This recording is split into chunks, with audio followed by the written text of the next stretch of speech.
Hey everybody, Texas Trucker here, Lance's Performance Shop, along the Mopars.com. It's Saturday, beautiful day, mid-80s, no wind.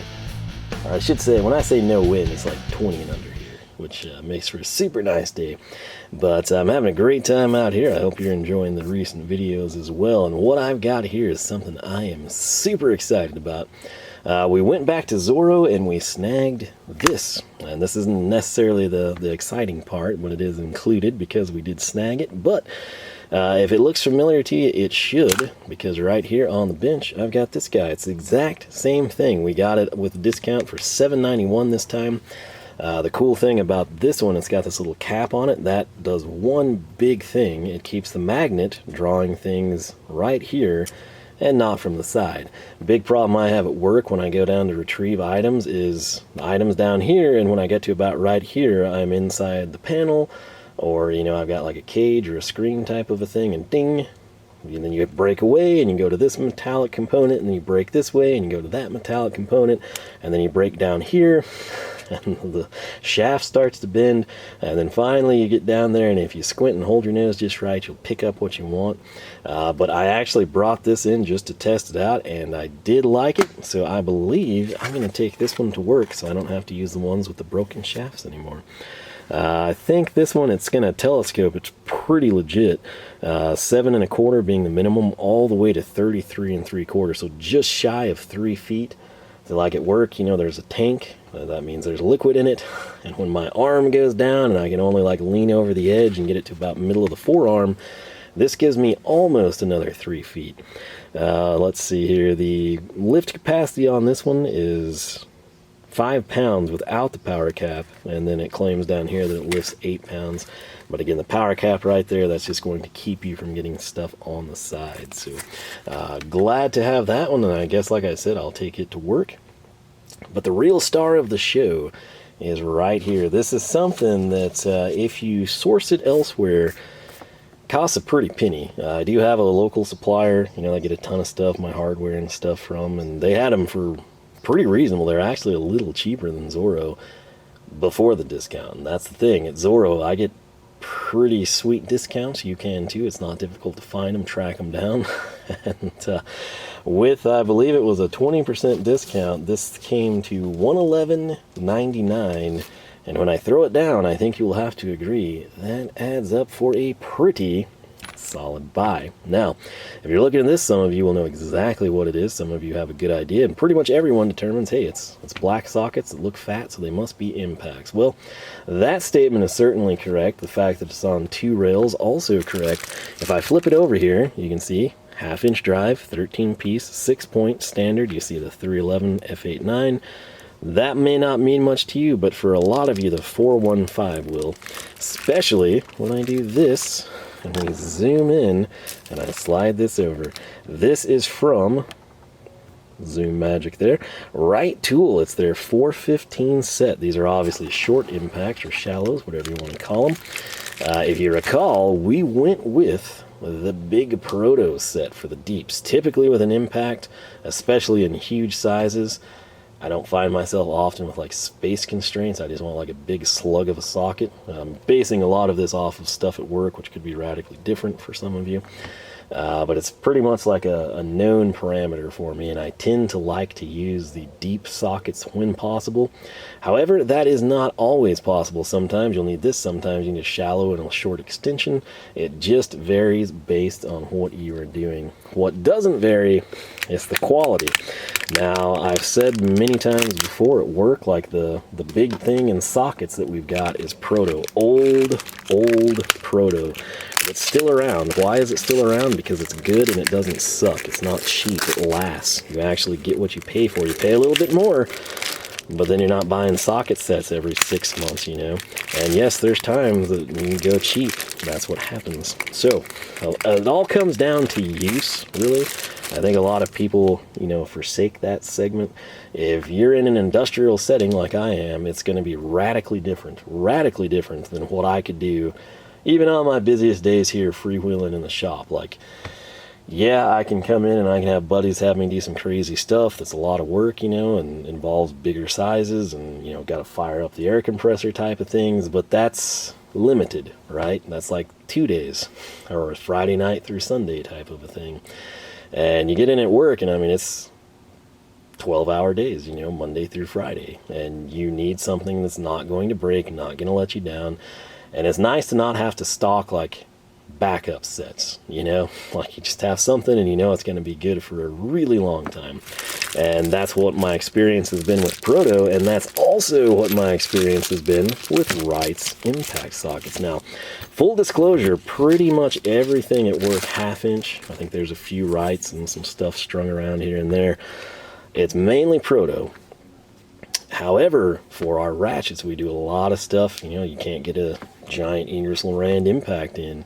Way back in the day, and I really ought to see if any of these can be rebuilt, but like everything we bought was like Chicago pneumatic. I'm talking like 70s and 80s, like they're dead, right? But I mean, I've kind of sat there and wondered, like, man, there's a lot of these. I wonder if I can salvage them.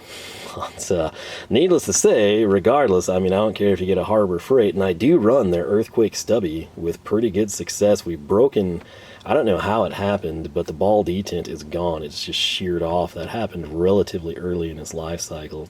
That said, what's great about it is when you have weird things with the motors where you typically, there's no way I can take this heavy impact and then I don't care if I have a wobble and a swivel, I'm still not getting where I need to go because the gun itself becomes the impediment, if you will.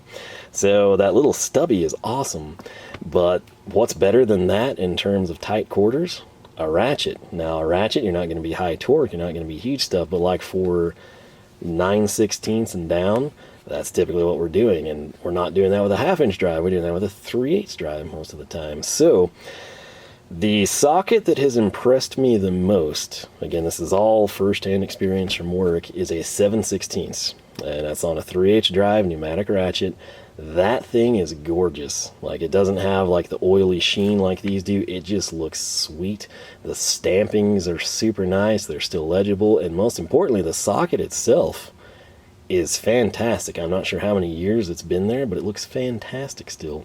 And it gets used a ton. And you're thinking like 7/16, you know, what are you doing with that? Well, it's quarter. So I come in and I run 1/4 by 1/2, 1/4 by 3/4, 1/4 by 1, 1/4 by 1 1/4, 1/4 by 1.5 inches, and then nylocks on everything. It's all stainless too, or not all of it, but you know, 80% of it. So that 7/16 sees some action. I get it. It's tiny. It's not big, but it's still an impact socket, and it's putting in a ton of work. It's holding up really well. It is deep, but honestly, the way we have it set up, we have a table, and there is a washer. It's about the size of this camera lens, and it's welded. And what we do, like, you can't drop the ratchet in there, and so we literally, that socket pretty much stays on the ratchet at all times. And it's a deep one, so it comes in, it drops down in the hole, it tilts back, and that's actually how we hold the ratchet in place. So that's kind of what sold me on Wright's impact sockets. Now, previously you've seen me bring in some of their chromes. It's for the same reason, but that's my personal story with what they have. Now, speaking of 7/16, folks, we've got 7/16, 1/2, 9/16, 5/8, 11/16, 3/4, 13/16, and then on rail numero 2, we have got, if we flip her around, 7/8, 15/16, my beloved 5/8 hardware. Oh, I use you all the time. Then we step up and we will have, if we can find the size marking, the 1 right there, kind of hiding from me. We've got 1 1/16, 1 1/8, which again, that's a big one for me because of 3/4 stuff. And then the big guy right here, if we have to flip her around, I guess, is going to be 1 1/4. And why is that important? Heavy 3/4 bolts. This is just personal experience stuff reflecting through. So 13 pieces, 2 rails. I love that they include rails. I like that they're not the cheap spring steel, even though that's what I personally have used for my entire life for the most part. But based on my little ones we got from HJE, I'm not a huge fan of these. So in the next video, which I'm liable to just spit out if I don't have to leave, we're going to showcase how we're going to slate these on a rail, because it's not going to be these. Although the selling point with the 2-rail system is you divide it if you're limited space-wise, right? You sort of just stack them like so. But yeah, let's come in and let's actually start with the 7/16. Let me see what's going on. This is not terrible It's actually a ball detent, so it's better than I thought. If I set this up and zoom her in for you, get my black glove back there. Wright USA is stamped beautifully, but what I love the most about theirs is the oversize. I would consider this oversize only for the reason that so many people stamp way too small. This is really what everyone should be doing, in my opinion. I also like that it's recessed way back here. You'll note this isn't centered and it's not up front. And this particular size we taper down, obviously 7/16 being smaller than your 1/2-inch drive end. But check it out, by having the number stamped large, you're A, going to be able to see it easier, and B, where it's located, if it was stamped up here, yeah, that's cool, you can see it great in your toolbox, but that's going to get etched off, like especially the laser stuff. So I really do like the way Wright stamps their sockets. There's your business end, and note we've got the chamfer. Some people argue against that. I prefer it. I mean, when a socket goes, it goes. That's the thing with an impact socket. I prefer chrome moly. That's what we have here. Wright does... You got to realize, you know, do people class them as an industrial brand usually? Is that where they cut their teeth? Yes. I'm just going to state something that should be fairly obvious. Even though you don't have a truck guy show up and spin and sell Wright tools to you, all right? If you're in an industrial setting, you probably have your suppliers where you're constantly getting hardware, and they probably sell Proto and Wright and similar brands. Where Wright is really going to shine is not necessarily in like their marketing or their ease of access for people with the guy having them on a truck that shows up. It's just they're industrial. And if something is an industrial tool, 90% of the time, short of just like marketing sellout stuff and tactics, it's going to be good. It's going to be built. It's going to be beefy. It's going to be overkill by some standards. And there are detriments, like this is a thick wall, right? So you may not have access to everywhere you would with a cheap, thinner chrome vanadium socket. But this is what I prefer to run. Again, there's people that argue against it. There's engineering departments that'll try to convince you otherwise.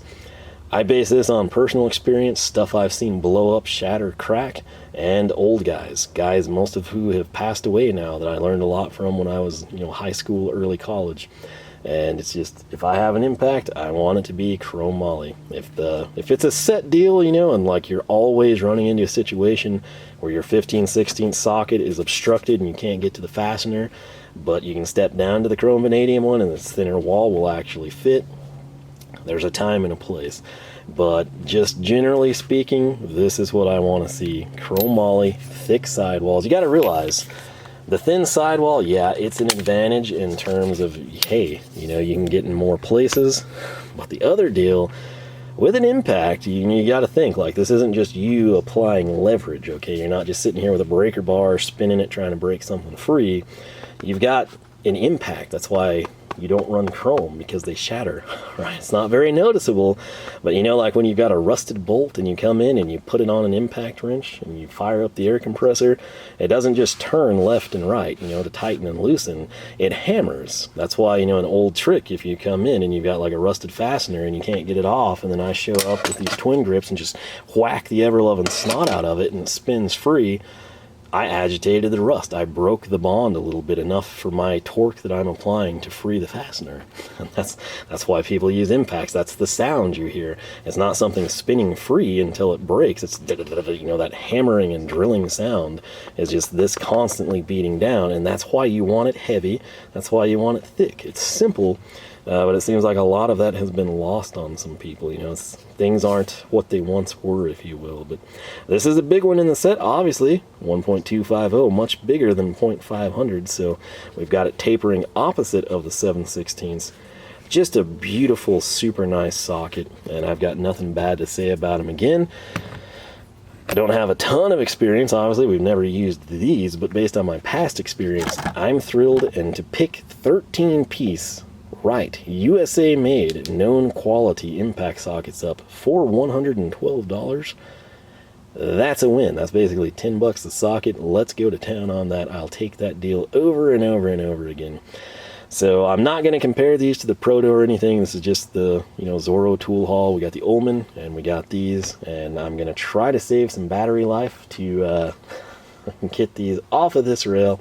on to something I kind of like a little better. So if you want to see that, you'll want to check out one of the upcoming Wednesday videos. I try to stage these where they line up. Sometimes it's hard, but I've been in the big organization kick for months, and that's how you're seeing it pan out. So with that said, we essentially snagged a super good deal on the Wright impacts, and we also picked up another Ullman magnetic pickup tool.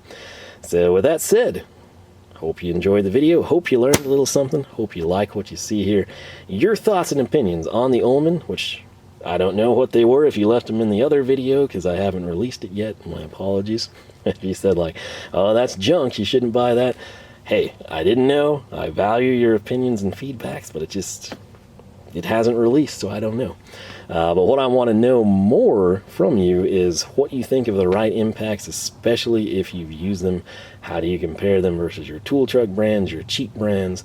How do you compare them to Proto? Whatever you want to talk about, feel free to do so. I should mention, it goes without saying, Wright actually pioneers a lot of this stuff, and then it gets like marketed and advertised better by other companies, so you don't know that they're the ones who originated it. But right here, you've got this classic design. Instead of being 6 points, it's rounded right there. That's going to keep the bolt from going right into the corner. And what does that do? You grip by the flats. You don't round out your fastener, if you will. But yeah, your opinions here are appreciated. And you know what? We can't go. I'm going to have to shut the camera off and grab something because I need to show it to you, and it's going to tie in nicely. Walked so fast to the front of the shop, we did not even lose our shutter. So right there, welcome to the Wright Club. Did this come with what I ordered? Was I hiding it from you? No, this came direct from Wright. I'm not anyone well, I am special in my own opinions, you know. Well, I'm not gonna deny. If you don't believe in yourself, no one else will. But what I'm trying to say is, even though I've got some really cool stuff I'm about to show you, you too can get it. So Wright posted up one of the coolest stickers I've ever seen. They said, hey, if you want these, let us know. And so I let them know that, hey, I want that. Welcome to the Wright Club. Now that you've got some swag, show it off. Send us a picture of your helmet through social, or use the hashtag #ForgingRespect, because that's one thing we have learned in nearly 100 years. It's never put your name on something that isn't the best. Got to agree with that. And then right here, a social presence that's strong as our wrenches. Follow us: Facebook, Instagram, YouTube, and LinkedIn. Everything Wright: news, unique job sites, product giveaways, safety updates, and product launches. Now, how does that tie in with something that you'd be more excited about? You probably saw it down here, but we got Wright stickers. We got the Wright logo. We got the Wright W. We've got the Wright wrench in hand sticker. We have got, ooh, the cool one. We got the Made in the USA, which I actually really like that one too. And this is probably one of the coolest stickers I have ever seen from a tool company or race car parts. It's this one right here. Not a fan of smoking, but aside from that, you've got the eagle. He's got his fighter pilot helmet on. He's got the goggles up. He's ready to go to battle. Red, Wright, and blue, clever play on words there all the way through. And yeah, this is essentially 1, 2, 3, 4, 5 stickers. And again, like I said, even though I do think I'm special, I'm a cool guy, I try to make the world a better place. At least save people some money on tools, introduce you to things you didn't know about. Anyone can get these. Just hit up Wright. I don't know if they cycle through them like some companies. I don't know if it's always going to be these. I don't know if they're going to sell, like send everything out and you won't get that one. You might get something better. I don't know any of that. I just know that they made a post and said, does anyone want these? And by golly, I took them up on it. So, and it was free. I didn't have to spend anything. I didn't have to like buy a tool to get them. It was just, they mailed them out to me. So very, very cool. And they're awesome, and they tie in perfectly with these impact sockets. So something else that's going to tie in perfectly is what I'm super geeked about to put them on, and you're going to see that coming up here soon. I'm going to go grab it, start a new video. So in the meantime, thank you so much for watching. I hope you have yourself a fantastic weekend. Your thoughts and opinions, as always, are appreciated. If you enjoyed the video, leave a like, leave a comment with your thoughts. Subscribe if you have not. If you don't and you ring your charger, hit the Dixie horn as you make a jump across the creek in your charger. YouTube just might notify you that we got videos out every Wednesday and Saturday morning, 9 a.m. Tool stuff typically on Saturdays. Tool organization currently on Wednesdays. Automotive content we typically have Wednesdays when we're not super dorkly storing and upgrading storage stuff, so keep that in mind. But yeah, there's a ton of you that watch the videos, comment on the videos, interact with me all the time, but you're not subscribed. So if you would like for me to do crazy stuff or expand more and more, like, you know, this stuff isn't free. You know, I have to pay for it, and I don't have unlimited income. And instead of asking you to, like, support me financially, I can just say, hey, please subscribe and like, because that helps YouTube. It sends the video out to more people. Somebody that's into all this crud that has no idea I exist because I'm on an ancient 10-plus-year-old channel might be more likely to find the video as the channel grows.